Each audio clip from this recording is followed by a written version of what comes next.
जय हिंद साथियों, मैं अंकित कुमार यादव आप सभी का स्वागत करता हूं सृष्टि ज्ञान केंद्र में, जहां हम चल रहे हैं आज कक्षा 12वीं के पॉलिटिकल साइंस के अध्याय 7 के महत्वपूर्ण प्रश्नों को समझने। आप सब जानते हैं अध्याय है वैश्वीकरण। जैसा कि आप सब देख भी पा रहे हैं, आज पूरा विश्व एक बाजार बन चुका है। एक बाजार। आप दुनिया के किसी भी कोने में बैठकर दुनिया के किसी भी कोने में बनने वाली चीज को प्राप्त कर सकते हैं। यह इसलिए संभव हो पाया है क्योंकि विश्व आज बाधा रहित प्रवाह से चल रहा है। और यह बाधा रहित प्रवाह है क्या, यही चल रहे हैं हम समझने। तो सबसे पहला प्रश्न ही आप ये देख रहे होंगे कि क्या है वैश्वीकरण से आप क्या समझते हैं। वैश्वीकरण से आप सिर्फ ये समझते हैं कि आज के समय में एक देश से दूसरी देश में चीजों के जाने का आने का जो आवागमन है वो बहुत ही तीव्र है, बहुत ही तेज है, बहुत ही सरल है और बहुत ही तेज है। किन चीजों का? वस्तुओं का, सेवाओं का और पूंजी का। इन तीनों के प्रवाह का जो रफ्तार है, इसी रफ्तार को हमने वैश्वीकरण कहा है।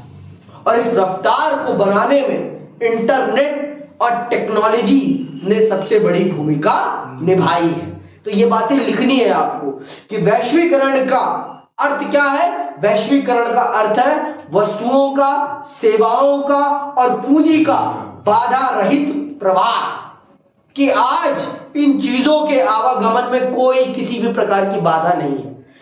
एक समय था कि इन सब चीज पहले भी वैश्वीकरण था, ऐसा नहीं है पहले नहीं था, लेकिन ये रफ्तार कभी भी नहीं थी। ये रफ्तार कभी भी नहीं थी और कभी दुनिया में किसी एक ही देश का डोमिनेंस नहीं था बाजार में। आज एक देश का डोमिनेंस है, एक ही देश की चीजों का पूरी दुनिया में बोलबाला है। यह है आज के वैश्वीकरण में फर्क और पहले के वैश्वीकरण में। रफ्तार का फर्क है, रफ्तार का। आज जितनी तेजी से चीजों का आवागमन हो रहा है उतनी तेजी से चीजों का आवागमन पहले नहीं होता था। और किन चीजों का हो रहा है? वस्तुओं का, सेवाओं का और पूंजी का। आज अमेरिका में बैठा व्यक्ति भारत में अपना पैसा इन्वेस्ट कर अपनी फैक्ट्री लगवा रहा है और यहां भी पैसा कमा रहा है। तो इसे कहते हैं पूंजी का निवेश करना। बंदा यहां नहीं है फिर भी उसकी कंपनी यहां काम कर रही है। गूगल यहां का ब्रांड है लेकिन गूगल यहां भी काम कर रहा है। अभी ये वीडियो जहां जाएगी वो कहां का ब्रांड है? वो मारूंगा तमाचा, इंडिया का है। वो यूट्यूब इंडिया का है, यूएसए का, लेकिन हम काम कर पा रहे हैं। यही है वैश्वीकरण, यही है वैश्वीकरण। मैं दिल्ली में बैठकर गोल मार्केट में रहकर भारत के अन्य कोने के बच्चों को भी पढ़ा पा रहा हूं। यह है सेवाओं का वैश्वीकरण। आज देखो आप कहीं भी चीजें पहुंच जा रही हैं, तो यह है वैश्वीकरण। दूसरा क्या है प्रश्न? दूसरा प्रश्न, वैश्वीकरण के कारणों को परिभाषित कीजिए। वैश्वीकरण के कारण सबसे बड़ी है टेक्नोलॉजी, औद्योगिकरण, इंडस्ट्रियलाइजेशन। आज लोगों के पास अपनी जरूरत से ज्यादा उत्पादन है, जरूरत से ज्यादा। अब भाई जब जरूरत से ज्यादा होगा तो उसको बेचा जाएगा, वो जब बेचा जाएगा तब उसका मुनाफा कमाया जाएगा। और यही मुनाफा, यही पूंजीवादी सोच ने वैश्वीकरण को बढ़ावा दिया है। वैश्वीकरण के पीछे पूंजीवादी ताकतों का सबसे बड़ा योगदान है, उद्योगपतियों का सबसे बड़ा योगदान है, जिन्होंने अपनी आर्थिक संपत्ति को बढ़ाने के लिए पूंजीवाद को बढ़ाया, जिसमें सबसे बड़ा अमेरिका है। पूरे कोल्ड वॉर के टाइम ही यही चीज चलता रहा, पूरा कोल्ड वॉर इसीलिए हुआ। तो इन चीजों को आपको समझना है। वैश्वीकरण के होने में सबसे बड़ा काम टेक्नोलॉजी ने किया है, सबसे बड़ा काम टेक्नोलॉजी ने किया है, सबसे बड़ा रोल। और टेक्नोलॉजी में भी किस टेक्नोलॉजी ने? इंटरनेट ने। इंटरनेट ने वस्तुओं के, सेवाओं के और पूंजी के प्रवाह को आज इतना तीव्र कर दिया है कि इंग्लैंड में बैठा व्यक्ति भारत में बैठी अपनी मां को 1 मिनट में पैसा ट्रांसफर कर देता है। किसके माध्यम से? पेटीएम, गूगल पे, इनके माध्यम से। तो ये चीजें आज हमारे वस्तुओं के, सेवाओं के प्रवाह को बहुत तीव्र बना रहे हैं और यही वैश्वीकरण है। सिर्फ वैश्वीकरण का एक पक्ष नहीं है, वैश्वीकरण के दो पक्ष हैं, अच्छे पक्ष भी है तो खराब भी पक्ष है, सकारात्मक भी नकारात्मक, सकारात्मक भी है और नकारात्मक भी। तो प्रश्न ऐसा भी बन सकता है कि वैश्वीकरण के सकारात्मक पक्षों को बताइए अथवा नकारात्मक पक्षों को बताइए। ये मैं तीसरा प्रश्न में से, चौथा प्रश्न यही रखने वाला था, है भी यही, ठीक है। तो ये आपको याद रखना है। चलिए अब चलते हैं अगले प्रश्न की तरफ। चलिए तीसरे प्रश्न पर आते हैं। तीसरा प्रश्न इस चैप्टर का सबसे महत्वपूर्ण प्रश्न है। इस प्रश्न को करके ही जाना है किसी भी हालत पर। यह प्रश्न आपका 3 महत्वपूर्ण पहलुओं पर प्रकाश डालता है जो वैश्वीकरण के कारण आज पूरी दुनिया में हो रहा है। इन 3 प्रभावों को समझना ही इस चैप्टर को समझना है। अगर आपने इन 3 प्रभावों को नहीं समझा है तो अर्थात आपने इस चैप्टर को ही नहीं समझा है। और वो कौन से प्रभाव है? वैश्वीकरण के राजनीतिक, आर्थिक और सांस्कृतिक प्रभाव पर अपने विचारों में टिप्पणी कीजिए। क्योंकि देखो, वैश्वीकरण ने आज विश्व की राजनीति को भी अपने हिसाब से नचाना प्रारंभ कर दिया। आप सबको मैंने बताया है कि आज हमारा समाज एक पूंजीवादी समाज हो गया है और पूंजीवादी समाज में तूती उसी की बोलती है जिसके पास पैसे होते हैं। आपने देखा होगा अंबानी साहब के पुत्र की अभी प्री वेडिंग हुई होगी और उस प्री वेडिंग को पूरे भारत के न्यूज चैनलों ने चलाया। क्यों चलाया? क्योंकि सारे न्यूज चैनल ही उन्हीं के हैं, सारे न्यूज चैनल ही उन्हीं के हैं, इसलिए वो चलाए गए और उनकी इमेज को क्लियरिफाई करा गया। उनकी इमेज को बहुत बड़े समाज सुधारक, जानवरों के प्रेमी के तौर पर दिखाया गया। बहुत बड़े किसकी इमेज को? अनंत अंबानी की और राधिका मर्चेंट की इमेज को पॉलिश किया गया। और इस पॉलिश करने में किसका योगदान है? हमारी मीडिया का, डेमोक्रेसी के चौथे स्तंभ का यह काम किया गया। कैसे किया गया? पैसे के दम पर। भाई पैसा था तभी तो ये मीडिया पूरी परचेज करी गई है ना। और आज आप सब जानते हो कि उनके लिए भारत की नीतियों को अपने अकॉर्डिंग बनवाने में कोई बड़ी दिक्कत नहीं आती। क्यों? क्योंकि वो वर्तमान समय की पॉलिटिकल पार्टी को सबसे ज्यादा चंदा देते हैं। और जब मैं आपको चंदा दे रहा हूं तो मैं आपसे भी एक्सपेक्ट करता हूं कि आप मेरे अकॉर्डिंग नीतियां बनाएंगे, आप मेरे अकॉर्डिंग नीतियां बनाएंगे। और ये पूरे विश्व में हो रहा है, सिर्फ भारत में नहीं हो रहा है। विश्व में जितने भी अमीर घराने हैं वो अपने अनुसार सरकार की नीतियों को बनाने का काम करते हैं। तो ये वैश्वीकरण का एक बहुत बड़ा नकारात्मक पहलू है। वो वैश्वीकरण का ये बहुत बड़ा नकारात्मक पहलू है कि वो पैसे के दम पर सरकार को वो काम करने से रोक देती है जिन कामों को करना सरकार की ड्यूटी है। आज आप देखो, प्राइवेट कॉलेजेस बन रहे हैं लेकिन सरकारी कॉलेजेस नहीं बन रहे। प्राइवेट हॉस्पिटल्स बन रहे हैं लेकिन सरकारी हॉस्पिटल्स नहीं बन रहे। तो इससे दिक्कत किसको होगी? इससे दिक्कत गरीब को होगी, उस गरीब जनता को होगी जिसकी अफोर्डेबिलिटी नहीं है उस अमीर हॉस्पिटल में जाने की। वो अपना घर बार बेच देगा और अपना इलाज कराएगा। यह है वैश्वीकरण का राजनीतिक पहलू। आर्थिक पहलू क्या है? आज आप देखो, कहीं भी देखो, रिलायंस हर जगह अवेलेबल है। भाई एक रिटेलर, एक सामान्य दुकानदार अंबानी को नहीं टैगल कर सकता। अगर अंबानी भी रिटेल मार्केट में आ जाएंगे तो कैसे एक रिटेलर उनको कंपीट कर पाएगा? आप देख रहे हो बिग बाजार को भी खरीद लिया गया, किसके द्वारा? अंबानी के द्वारा। बिग बाजार, छोटे छोटे मर्चेंट्स को खरीद लिया जा रहा है। और ऐसी ही विश्व की बड़ी बड़ी कंपनियां करती हैं। विश्व की और भी जो बड़ी बड़ी कंपनियां हैं, जैसे आप देख लो, फेसबुक ने किसको किसको नहीं खरीद लिया? फेसबुक ने इंस्टाग्राम को भी खरीद लिया, फेसबुक ने व्हाट्सएप को भी खरीद लिया। सिर्फ किसके दम पर? अपने पैसे के दम पर। टेस्ला को देख लो, टेस्ला को देख लो, आप, उसने किसको खरीद लिया? उसने ट्विटर को खरीद लिया। आज उसका नाम ही क्या बदल दिया? एक्स। तो आप देखो, ये पैसे का बोलबाला है। पैसा अपने आप सामने और किसी को कंपटीशन में खड़ा होने ही नहीं दे रहा है। मैंने तो ये सुना था कि पूंजीवाद का मतलब होता है ज्यादा से ज्यादा विकल्प, लेकिन आज के टाइम पर विकल्प ही खत्म कर दिए जा रहे हैं। आज आप देखो, कोई भी ऐसा कोई मैसेंजर प्लेटफॉर्म है जो इंस्टाग्राम और फेसबुक के आगे टिक सकता है?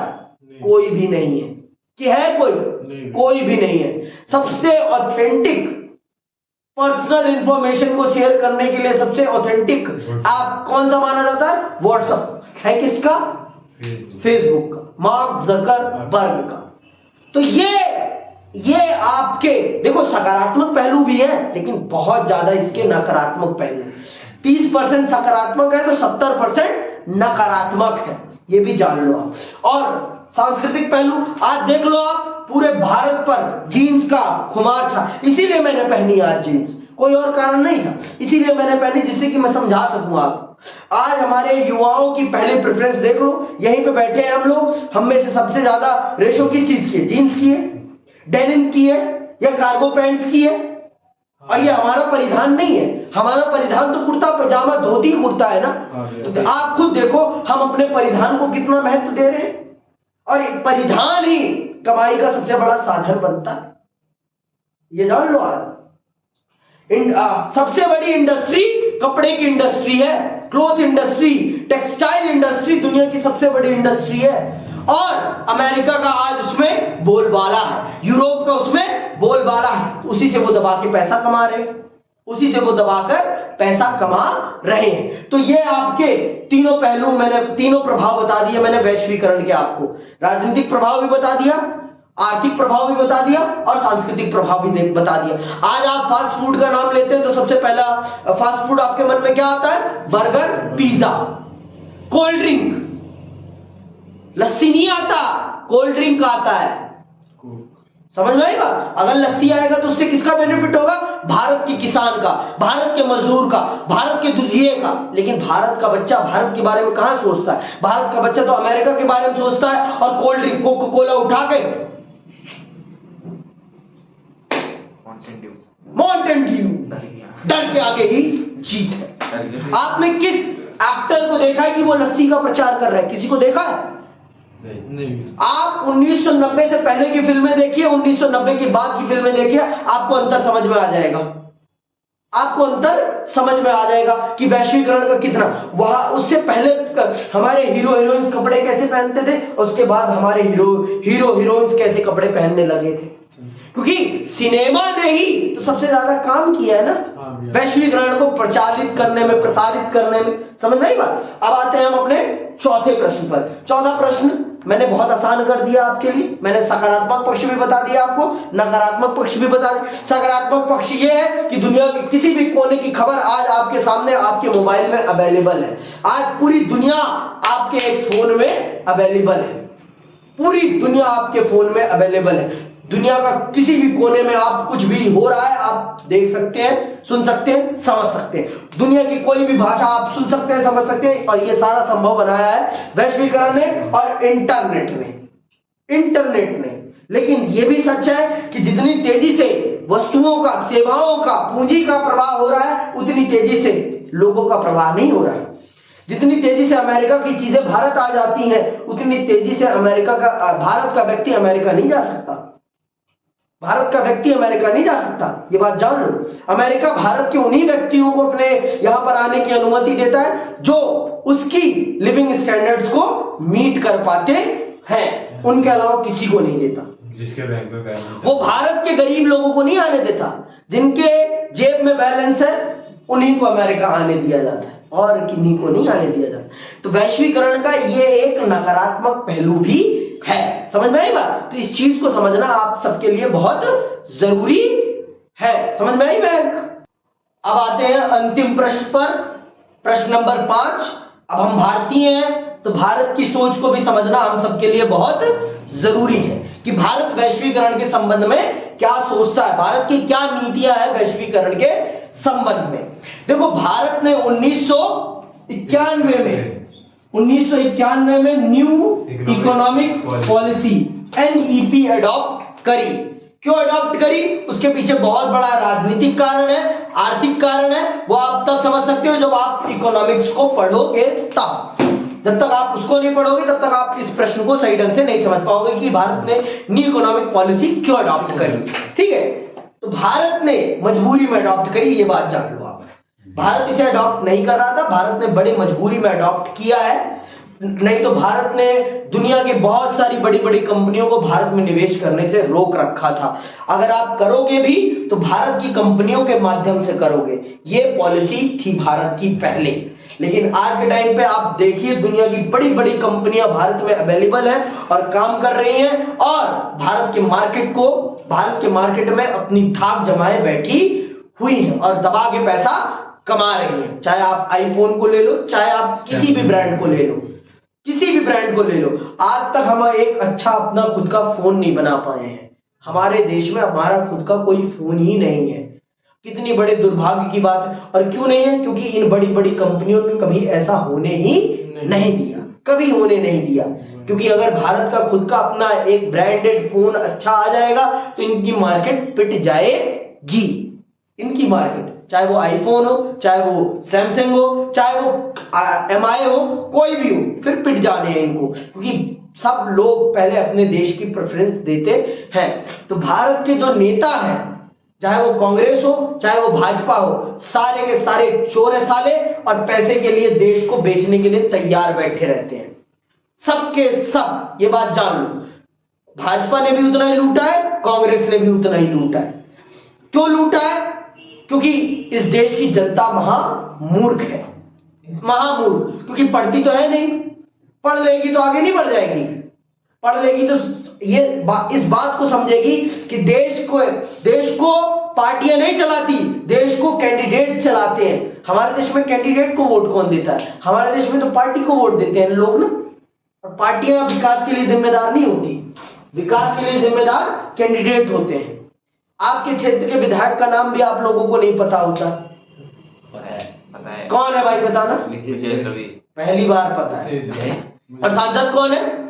मीनाक्षी लेखी। सांसद कौन है? बस आ गए, मीनाक्षी लेखी। वो नई दिल्ली संसदीय क्षेत्र का है और तुम्हारा करोल बाग लगता है। नहीं, हमारा तो ये लगता है नई दिल्ली। अच्छा अच्छा, बस पता चल गया। तो ये अंतर है। हर्षवर्धन है तुम्हारा, हर्षवर्धन, भाजपा से हर्षवर्धन जी हैं आपके सांसद महोदय। आप लोगों को यही नहीं पता रहता, समझ में? आपका देश की संसद में आपका रिप्रेजेंटेशन कौन कर रहा है यही नहीं पता, तो दिक्कत है ना। पार्क में शांत रहो, बस जान गया मैं, रहने दो। तो ठीक है, तो भारत में वैश्वीकरण के पक्ष में भी लोग हैं और विपक्ष में भी लोग हैं। दोनों प्रकार की सोच भारत में है। तो भारत इसके अनुसार भी काम, ऐसा नहीं है कि इससे भारत को बेनिफिट नहीं हुआ, बहुत बड़े स्तर पर बेनिफिट हुआ है। लेकिन इससे भारत के जो खुद के जो प्रोडक्ट्स थे आज वो उतने अच्छे से काम नहीं कर पा रहे जितने अच्छे से वो तब काम कर सकते थे जब वो खुद इस मार्केट में अकेले थे। तो आज भारत के प्रोडक्ट्स को वो संरक्षण नहीं मिल पा रहा जिस प्रकार का संरक्षण उनको ग्रो अप होने के लिए चाहिए। इसी के साथ ये भी चैप्टर आपका समाप्त होता है और मैं विदा लेता हूं। जय हिंद, जय भारत।